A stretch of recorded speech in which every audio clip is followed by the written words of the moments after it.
État des consommations des bois énergie et alternatives en République démocratique du Congo. Comment résoudre sensiblement l'utilisation abusive de nos forêts? On en parle tout à l'heure avec M. Kwadio Ngoran. Il est coordonnateur du programme FONARED Énergie au PNUD RDC. Mesdames, Messieurs, bonjour et bienvenue si vous nous rejoignez dans ce nouveau numéro du magazine Environ 50. Mais bien avant cela, je vous laisse suivre un élément que nous avons réalisé. À tout de suite.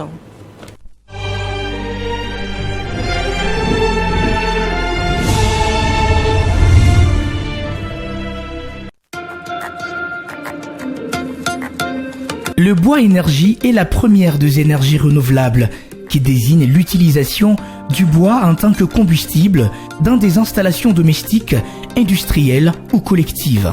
Cette ressource permet de produire de la chaleur renouvelable ou plus rarement de l'électricité par cogénération.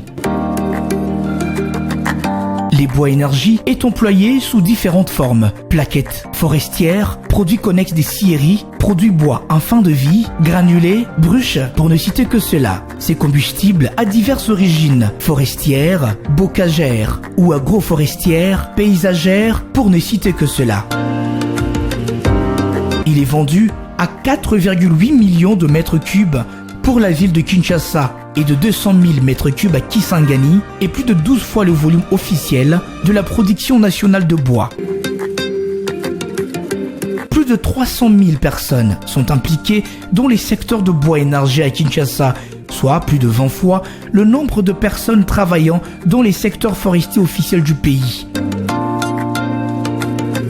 Mais force est de constater que le bois énergie est largement ignoré dans les politiques nationales sur la forêt, l'agriculture et l'énergie.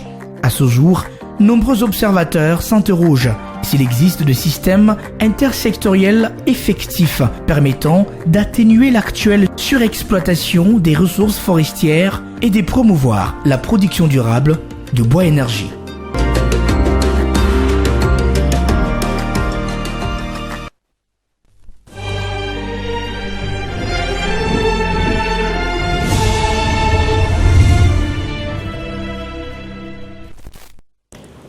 Bonjour Monsieur Kwadio Ngoran.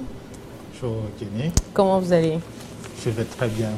Et pour commencer, est-ce que vous pouvez nous faire la présentation du programme Énergie FONARED dont vous avez la charge de coordonner? Merci pour l'opportunité que vous nous donnez. Effectivement, le programme dénommé programme FONARED Énergie est un sigle long, en définition longue. Le programme de consommation durable et de substitution partielle au bois énergie. C'est un programme qui s'inscrit dans le cadre du plan ou de la stratégie RED+ du pays. Et c'est un programme qui vise à pouvoir réduire la consommation de bois énergie dans le mix énergétique afin de pouvoir réduire la déforestation. Donc c'est un programme qui est exécuté par le Programme des Nations Unies pour le développement et le Fonds des Nations Unies pour l'équipement UNCDF. Et le programme est financé par l'initiative de la forêt d'Afrique centrale, CAFI, au travers du Fonds national RED+. Donc c'est un programme qui a deux composantes majeures. La première est essentiellement liée à la mise en place d'un environnement favorable pour effectivement la promotion et l'établissement d'un marché durable sur la cuisson propre. Et la deuxième composante concerne essentiellement l'appui que nous apportons au secteur privé afin de pouvoir développer le business autour de la cuisson propre, donc qui fait intervenir les technologies améliorées en matière de cuisson. Voici un peu présenté de façon brève le programme. Mais au niveau de la première composante, comme je l'ai mentionné tantôt, c'est sous cette composante que nous avons mené toutes les études qui ont permis de pouvoir alimenter un certain nombre d'orientations stratégiques et de politiques en matière d'énergie au niveau de la République démocratique du Congo. Je pense que nous en parlerons plus en détail au niveau de ces études. Votre programme a mené plusieurs études en République démocratique du Congo, notamment sur l'état des consommations des bois énergie. Est-ce qu'à ces jours, vous pouvez en connaître les résultats, les cas par exemple de la ville de Kinshasa? Effectivement, comme je le mentionnais tout à l'heure, nous avons élaboré ce qu'on a appelé les études de base pour pouvoir fixer le niveau de consommation du bois énergie et d'autres paramètres, notamment le budget ou nombre de personnes impliquées dans la filière bois énergie. Et cette étude a été réalisée en 2019, puis mise à jour en 2023. En 2019, nous avons fait l'étude et l'étude a révélé que la ville-province de Kinshasa, elle seule, est alimentée par 6 autres provinces, notamment la partie rurale de Kinshasa, le Congo central, le Kwilu, le Mai-Ndombe, l'Équateur, et oui, il y a une autre qui m'échappe, mais il y a 6 provinces et 15 territoires qui alimentent la ville-province de Kinshasa. Et au total, on a estimé à 17 millions de tonnes équivalent bois qui sont utilisés annuellement dans la ville de Kinshasa.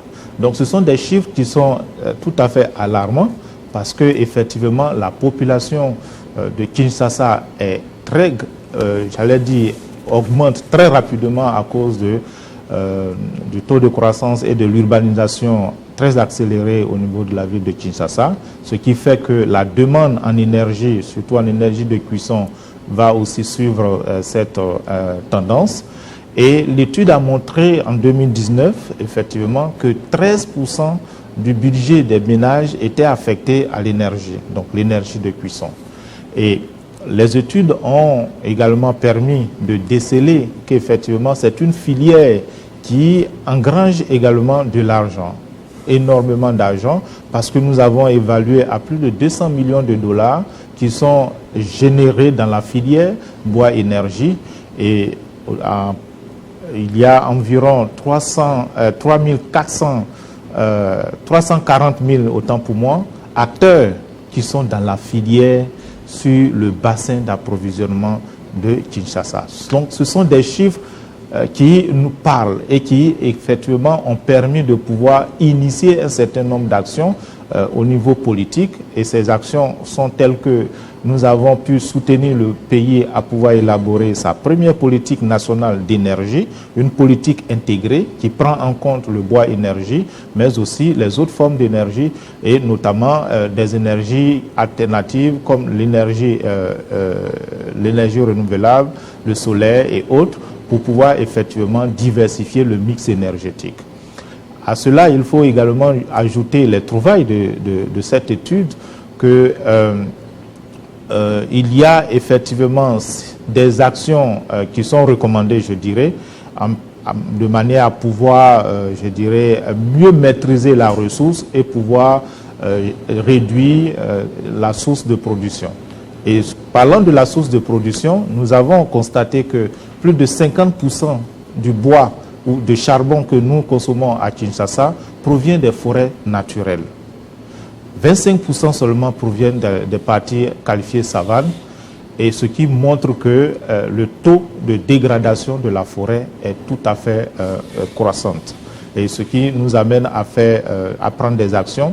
Et cette même étude a été mise à jour, comme je le disais tantôt, en 2023, et pour voir effectivement est-ce que le programme a pu avoir un impact dans la réduction de la déforestation. Effectivement, nous avons constaté que nous avons l'introduction des foyers améliorés que nous avons eu à faire a été adoptée de 12% à 60% par les ménages sur nos enquêtes que nous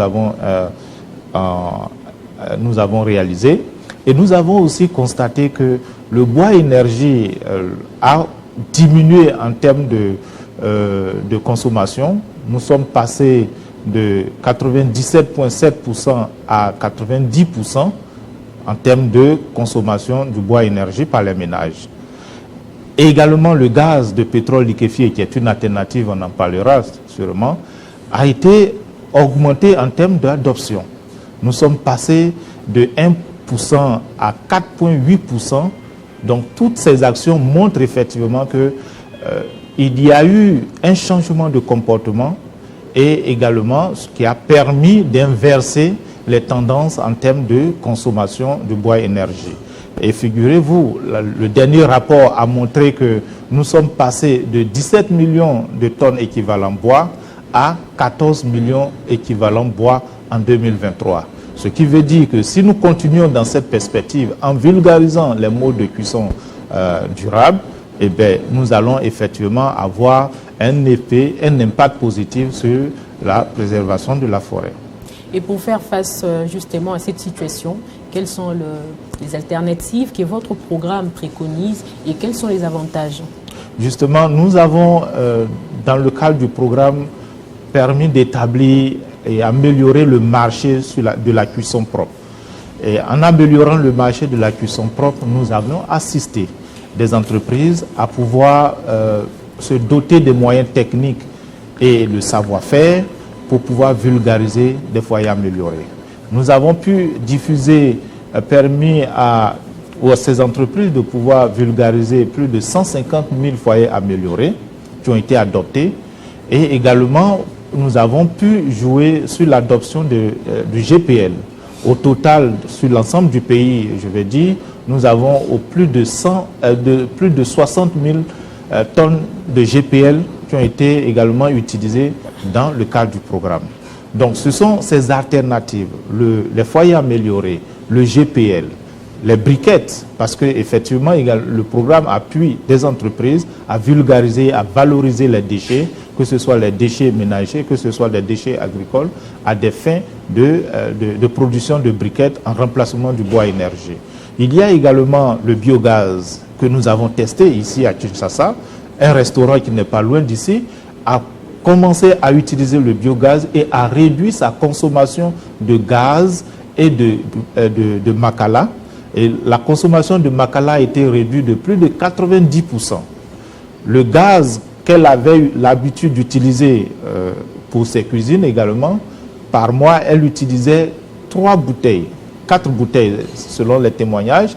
Mais à présent, avec le biogaz qui a été installé dans ces installations, elle a pu réduire les 2 tiers. Donc de 4, elle est passée à 1 bouteille. Ce qui est énorme comme bénéfice et une technologie également qui peut être valorisée dans beaucoup d'usagers productifs, notamment les hôtels, les restaurants également. Donc voici un peu les alternatives que nous encourageons au niveau de la ville de Kinshasa, mais bien au-delà, dans d'autres localités, notamment au Kivu, Nord Kivu, Sud Kivu, Lumumbashi et Kisangani, où le programme intervient. Monsieur Kouadio, vous êtes coordonnateur du programme Énergie Fonared. À ce jour, quel bilan faites-vous depuis sa mise en œuvre? Bien, nous avions eu la chance, avant de venir ici, d'avoir déjà une évaluation à mi-parcours du programme. Et l'évaluation a été satisfaisante. Les résultats sont encourageants. Et comme je venais de le dire, le tableau il est vert sur pratiquement tous les indicateurs. En matière d'études, nous avons produit d'énormes rapports qui aujourd'hui font la référence en matière de gestion du bois énergie et qui alimente aujourd'hui le débat, que ce soit scientifique, que ce soit politique.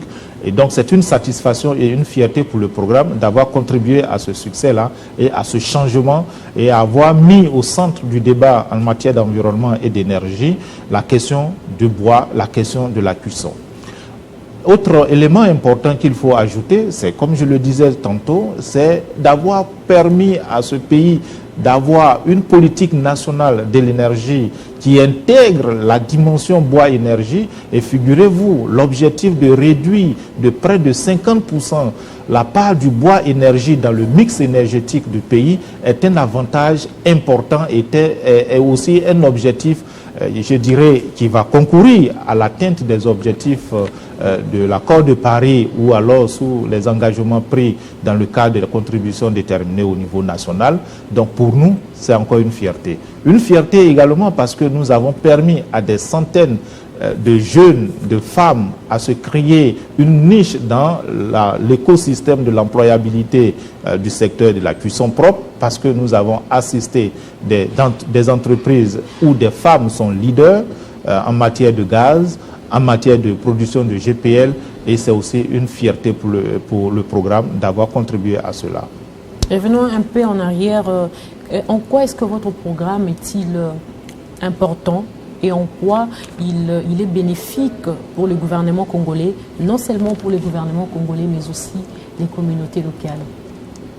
Effectivement, c'est un programme qui fait partie des priorités d'investissement de la stratégie RED+, que le pays s'est doté.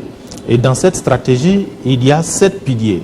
Un des piliers phares de cette stratégie, c'est l'énergie, le secteur de l'énergie. Pourquoi c'est important? Parce que le bois énergie a été décelé comme le deuxième moteur de déforestation derrière l'agriculture, qui dévaste énormément. Et donc, jouer sur le prélèvement du bois pour des besoins de cuisson a des avantages à la fois environnementaux, mais aussi des avantages sanitaires. Parce que figurez-vous, on estime à plus de 3 millions de morts prématurées globalement au niveau global qui sont dus à l'inhalation des particules fines qui sont issues de la combustion incomplète du bois, du makala, justement, dans les ménages et dans des endroits de cuisson. Donc, jouer sur l'usage avec des technologies qui réduisent la consommation du bois, mais aussi de la fumée, a des avantages au niveau social. Au niveau économique, c'est important pour les communautés parce que, comme je le disais, il y a 13% de ménages qui affectent leur budget à l'acquisition de la ressource pour l'énergie. Et lorsque vous adoptez ces technologies de cuisson, vous allez diminuer effectivement le coût ou le budget que vous allouez à la cuisson. J'ai pris l'exemple tantôt de la restauratrice qui réduit son budget alloué à la production, à la consommation au niveau de l'énergie, par exemple. C'est un gain. Donc les bénéfices sont multiformes et sont à plusieurs niveaux, que ce soit pour le pays, que ce soit pour la communauté, que ce soit au niveau individuel, au niveau ménage. Et quel est l'objectif poursuivi dans votre programme et c'est quoi la durée exacte de votre programme? L'objectif est effectivement de pouvoir contribuer à la stabilisation de la déforestation et également pouvoir créer de la richesse ou une économie locale pour les populations ou les groupes vulnérables qui s'intéresseraient à cette filière et de pouvoir se faire effectivement des bénéfices. Oui, donc l'objectif effectivement, comme je l'ai dit, c'est de pouvoir stabiliser la déforestation et la durée, le programme initialement était prévu pour 4 ans. Donc de 2018 devrait prendre fin en 2022, mais pour des questions de début très difficile du programme, le programme a été étendu et récemment, le bailleur nous a octroyé des bonus, donc des financements supplémentaires pour conduire d'autres études, notamment sur le gaz de pétrole liquéfié que je n'ai pas pu aborder ici, mais qui peut-être on abordera ultérieurement. Donc aujourd'hui, le programme va prendre fin en décembre 2025, mais voilà, il y a encore d'espoir parce qu'avec tous les résultats positifs que nous avons enregistrés, le bailleur a pour intention de continuer le financement. Et le bailleur, comme je l'ai dit, c'est l'initiative de la forêt d'Afrique centrale, CAFI, au travers de Fonared Énergie. Il y a un auteur qui dit, après avoir beaucoup travaillé, il faut essayer un peu de stopper pour voir en arrière si on a bien travaillé ou pas. À ces jours, est-ce que pouvez-vous nous dire que vous aviez contribué à la lutte contre la déforestation? Êtes-vous sûr d'avoir contribué tant soit peu à cette lutte? Oui, très humblement, nous pensons que oui.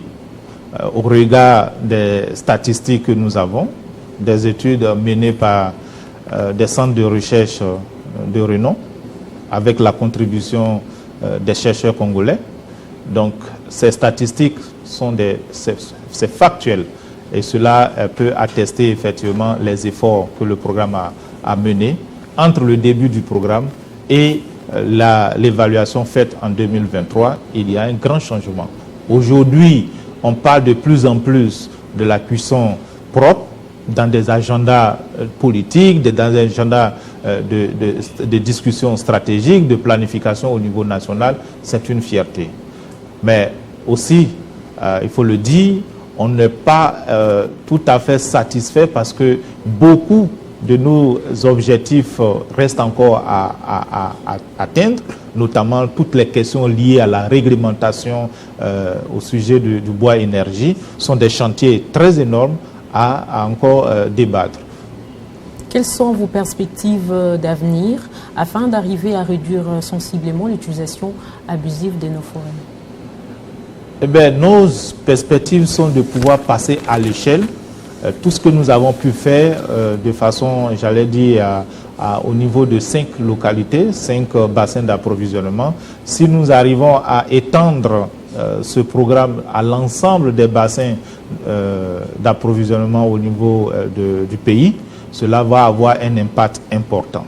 Et donc, notre perspective, c'est de pouvoir convaincre le bailleur à y croire et mettre suffisamment de ressources et mobiliser non seulement les communautés, mais les entreprises locales à s'investir, à s'intéresser pour créer non seulement de la richesse, mais en parallèle réduire les émissions de gaz à effet de serre et donc la déforestation qui va s'en suivre.